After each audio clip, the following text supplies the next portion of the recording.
was telling these guys I spent all week working on stuff. I've written like 30 pages. And then I even put together a PowerPoint with pictures and animation and exploding sheep. And you always run out of time, right? So I ran out of time and I looked at it and I realized it was all poop. Total poop. And that's why you're here, because I have learned over time how my brain works. And there's different parts of your brain. There's the front part. You guys have heard about the front part of your brain a lot. And there's the back part. And my creative side, if there is one, is in the back. But my front is always taken over. And when I try to write stuff down, I'm using the front. And it always screws up the back.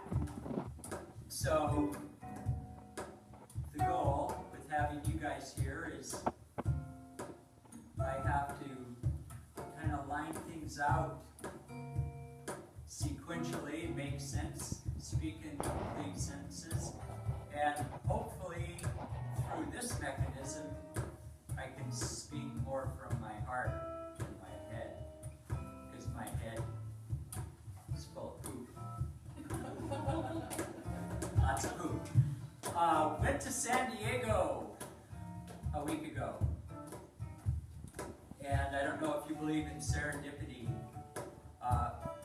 Since July, Beth and I are doing transcendental meditation.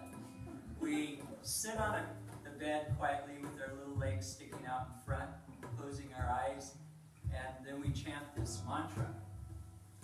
She had to pay $900 for her mantra. I got mine on a student rate. I only paid $300. But anyway, and you can get them for free, but I figured a bought one's better than a free one. So anyway, so you sit in the bed and you close your eyes and you go, should have bought a Honda, should have bought a Honda, should have bought a Honda. That's not my mantra. I'm not allowed to share it with you. But it's kind of like that. Mine's actually more like Obama, Obama, Obama. But it's not Obama. So anyway, it's amazing. And what happens is the front part of your brain is going, you're crazy motherfucker, you're crazy motherfucker. And the back of your brain is kind of getting organized and getting collected.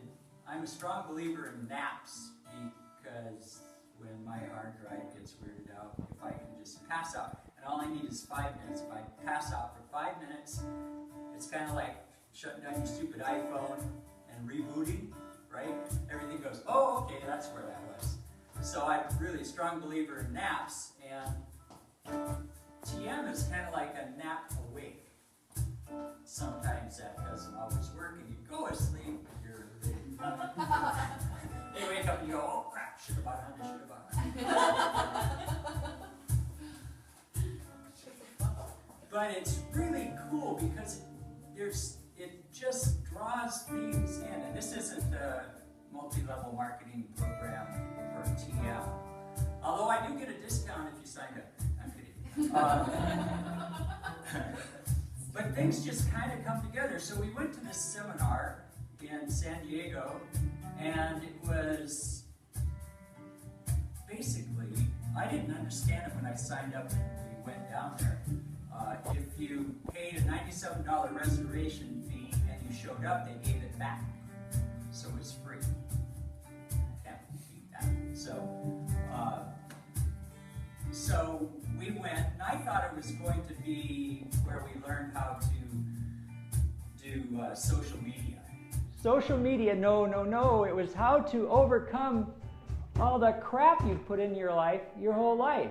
Now, a lot of people there were 30, so they had a whole lot less crap to work through. I had twice as much as they had. And so to overcome your fears and break through your barriers, they had wooden troughs that they filled up with broken wine bottles, shattered glass. And you'd take off your shoes and your socks and you would walk across the trough of shattered glass. And then when you got to the end of the trough, they had a 1 foot by 1 foot, 1 by 1. Did you get all that? And you wrote what your fear was on the 1 by 1 in Sharpie. And then you were going to break through your fear. And so I wrote public opinion. Public opinion. And I've lived my entire life thinking a lot about the public, but not, and talking about the public behind its back, but never in its eye.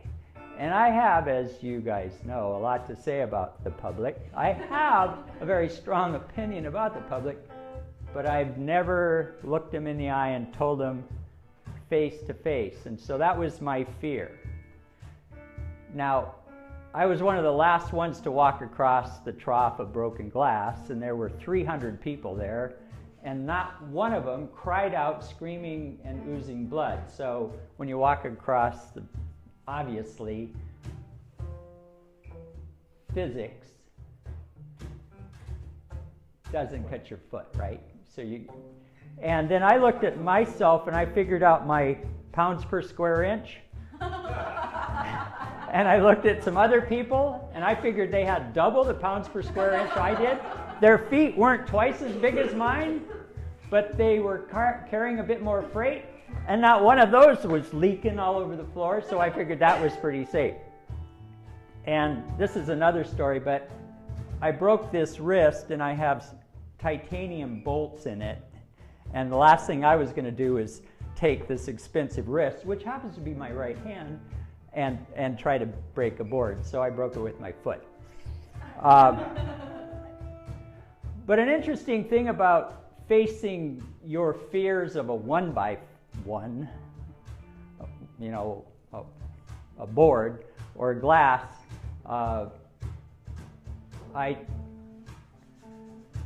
in my recent past, I was flying guests and landing them on top of mountains on a ski plane. They'd get out, they'd ski to the bottom, and then I'd fly down and pick them up at the bottom. Well, a ski plane doesn't have brakes, right? It's got slippery skis, no brakes. So to land on top of a mountain, you had to run out of speed and glide to a stop before you went off the other side. And if the mountain was kind of pointy, like the mountain that I was landing on, what I would have to do is, if Cameron's head is the top of the mountain,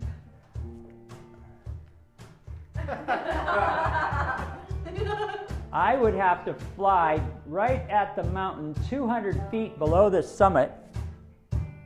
And just before I hit it, I had to pull up and run out of speed, or run out of stall, have my airplane fall out of the sky with enough momentum to where it would coast up the mountain and stop on the top. Glad I washed my hair. Yeah, silky. Now, the good news is, if I was going too fast, I just end up driving off the other side of the mountain, right? Well, when you're planning this landing, you're flying around the whole mountain and finding out that it's okay to go out the other side, right? Because you don't want to die on the other side. But if you go in too slow and you stall and you don't have enough momentum to coast up to the top, you could actually tumble off the back of the mountain, and you would certainly die. So these 20 and 30-year-old somethings were walking across hokey, broken wine bottles and breaking little boards, and it was to teach commitment and overcoming your fears. Well, I've had a lifetime of that kind of stuff. So it was interesting. I didn't need to prove myself with the board. I didn't need to prove myself with the trough. But I was still thankful for the lesson about, making a commitment to break through the fear. The process was cool. And I still have the broken board. Beth wants to use it for firewood, but I'm trying to hold on to it.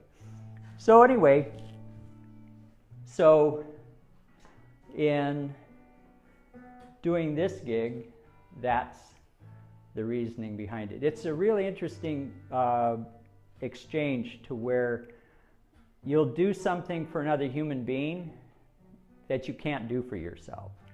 And so I thank you for being here to help me do that, and to give me the impetus to move out of the front of my head and get into the back of my head.